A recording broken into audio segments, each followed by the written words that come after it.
Bom, imaginem só a cena. Nós estamos no topo de uma montanha árida, incrivelmente sombria, lá no antigo Oriente Médio. O vento está soprando forte, carregando aquela poeira densa do deserto. E lá embaixo, a perder de vista, o imenso acampamento de um povo nômade. Agora, aqui em cima, o ar está pesado. Sabe aquela tensão palpável? Tem fumaça de altares em chamas e o desespero de um rei que está disposto a tudo. Hoje, a nossa exploração nos leva direto para esses antigos montes de Moabe, para mergulhar num dos relatos mais impressionantes e, francamente, cinematográficos de toda a antiguidade. O capítulo 23 do livro de Números. É um episódio carregado de intrigas, poderes invisíveis e uma reviravolta que muda tudo. E a grande pergunta que guia nossa análise hoje é exatamente essa. O que acontece quando o ser humano tenta manipular o Criador? O cenário aqui é fascinante. De um lado, a gente tem Balaque. Ele é um rei terno, cheio de recursos, mas morrendo de medo, que decide simplesmente contratar um homem com dons espirituais chamado Balaão. E qual era o objetivo? Lançar uma maldição sombria sobre o povo de Israel para paralisar completamente o avanço deles. É literalmente o choque frontal entre a conspiração política de um governante e a vontade inabalável de Deus. Vamos entender como essa tensão se desenrola. Seção 1, a trama nos lugares altos. A primeira parte desse embate colossal acontece exatamente lá no alto. E olha, Balaque não economiza. Ele manda construir 7 altares, prepara sacrifícios gigantescos de touros e carneiros, criando toda uma atmosfera de misticismo pesado. Tudo isso na esperança cega de encontrar, sei lá, um ângulo favorável no mundo espiritual, uma brecha onde a divindade finalmente permitisse que a maldição acontecesse. Mas é aqui que a gente percebe o contraste brutal de duas realidades. De um lado, a mentalidade pagã daquela época. Eles achavam que as divindades eram territoriais, que podiam ser controladas se você fizesse o ritual certinho ou se montasse o altar na montanha exata. Era uma fé totalmente baseada em barganha. Do outro lado, o Deus de Israel se revela. Um Deus que não é regional, que não pode ser encurralado por mapa nenhum e que definitivamente não muda de ideia por causa de sacrifício humano ou fumaça de ritual. E o ponto crucial que a gente já precisa fixar logo de cara é este. Deus não funciona por feitiçaria religiosa. O sistema humano, por mais elaborado, rico ou pomposo que seja, falha miseravelmente ao tentar aprisionar a grandeza de Deus. O poder político de um rei, o dinheiro que ele tem no cofre, nada disso serve como moeda de troca no verdadeiro mundo espiritual.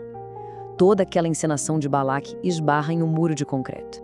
2. A impossibilidade da maldição. E é nesse momento que a gente chega num ponto de virada dramático. Balaão, o profeta de aluguel, está lá no alto e abre a boca. O rei de Moabe chega a prender a respiração, esperando as palavras de destruição. Mas o que acontece a seguir é um choque absoluto de realidades. A voz de Balaão é simplesmente sequestrada por uma força infinitamente maior. A soberania divina toma as rédeas da situação de um jeito impressionante. Ele diz o seguinte: como posso amaldiçoar quem Deus não amaldiçoou? Pensem no peso e na reverência dessa declaração. O cara que foi muito bem pago para destruir, confessa em voz alta a sua total e completa impotência. Toda vez que ele abria a boca para liberar o mal, o que saía era uma avalanche de bênçãos. É uma cena de frustração enlouquecedora para o rei, mas de triunfo majestoso para o soberano invisível. Mas aí vem a dúvida: por que uma proteção tão feroz assim? Ao olhar para a dinâmica da aliança divina, a resposta fica clara. O mais louco de tudo isso é que, historicamente, Israel estava longe de ser um povo perfeito. O acampamento, lá embaixo no deserto, era cheio de falhas, murmurações e pecados. A nossa lógica humana diria que, no primeiro tropeço, o favor divino seria cortado na hora. Mas a graça soberana quebra essa lógica. A aliança não estava apoiada na perfeição daquelas pessoas, mas única e exclusivamente na fidelidade inabalável do próprio Deus. E olha, essa percepção não é de hoje. Grandes mentes da teologia, ao longo dos séculos, mergulharam exatamente nessa conclusão. Santo Agostinho olhava para esse texto e via a demonstração pura da graça irresistível. João Calvino batia na tecla de que a proteção transcendia totalmente a imperfeição humana. E o Matthew Henry pontuou de forma brilhante como a verdade divina simplesmente esmagou a ganância material daquele profeta. É o peso de milênios de história validando a profundidade do que aconteceu ali. 3. O Deus que não mente. A essa altura, Balaque já está beirando o desespero e tenta mudar Balaão de lugar, implorando: se não consegue amaldiçoar, então pelo menos para de abençoar, por favor. Mas o texto nos leva a uma desaceleração profunda agora. A gente entra na rocha inabalável que é o caráter divino. O que vai ser dito a seguir é uma das maiores âncoras para a alma em todo o texto antigo. Deus não é homem para que minta. Uma frase proferida com uma firmeza cortante. Ela corta a tensão do ar como se fosse uma espada. Não tinha sacrifício, suborno, mudança de montanha que pudesse alterar 1 milímetro daquilo que já tinha sido decidido no Conselho Eterno. E a raiz disso tudo está no caráter imutável do Senhor. Ele não oscila de humor, ele não cede a pressões políticas e ele não quebra a sua palavra. Charles Spurgeon, um grande pensador, dizia que essa verdade é como um travesseiro macio para nossa alma cansada descansar. No mundo onde tudo é instável, cheio de promessas vazias e medos espirituais, saber que a promessa de Deus não recua, isso traz uma paz indescritível. E no meio da profecia, surge esse mistério gigantesco. Não viu iniquidade em Jacó. Peraí, a gente acabou de lembrar que o acampamento era cheio de falhas, não é mesmo? O segredo para entender isso é a linguagem da aliança. Deus não estava olhando para aquelas pessoas através das lentes do merecimento. Ele as enxergava através das lentes da justificação. Ele olhava para eles dentro de uma relação de redenção. Era o amor cobrindo uma multidão de falhas. 4. A força do leão. E a partir dessa garantia de justificação, o tom da visão muda. A intensidade sobe. Balão olha para aquele mar de tendas e já não vê apenas peregrinos cansados no meio da areia.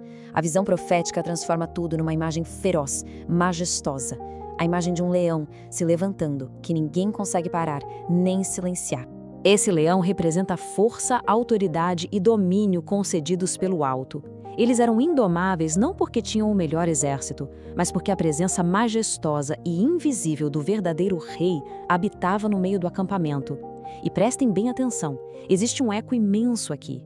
Isso aponta para muito além daquele deserto, apontando direto para um futuro messiânico. O que nos traz ao clímax emocional de toda a nossa exploração na seção 5, a bênção invertida na cruz. Toda essa estrutura de proteção que vimos até aqui não era só um evento isolado no passado antigo. A profecia de Números 23 é uma sombra gigante que aponta para o sacrifício definitivo. A verdadeira, a maior batalha entre maldição e bênção seria decidida séculos depois. A gente vê isso num contraste lindo. Balão era um profeta rachado por dentro. Ele ouvia a voz divina, sim, mas o coração dele amava o dinheiro e a recompensa do rei. Ele é a representação clara do humano que falha.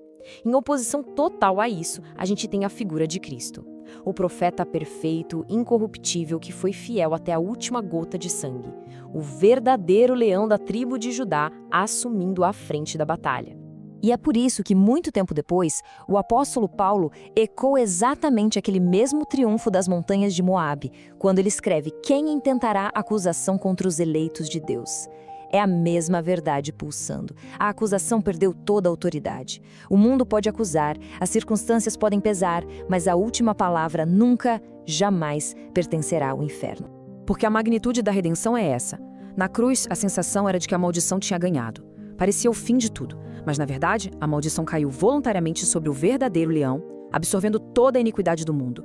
O castigo foi esgotado ali, justamente para que a bênção, aquela mesma bênção irrevogável gritada no deserto, permanecesse blindada eternamente sobre o seu povo. É o cumprimento inabalável do plano de Deus. Diante de uma grandiosidade dessa, de uma fidelidade tão absurda, a única resposta que nos resta é o temor e a reverência. A tentativa humana de manipular o invisível sempre vai virar pó diante do Criador. E a grande lição que atravessa os milênios e chega até nós hoje é essa: aquilo que Deus, na sua soberania, decidiu abençoar, quem, nos céus ou na terra, poderá amaldiçoar? Fica essa reflexão poderosa para encher a nossa caminhada de coragem e de uma segurança que nada pode abalar.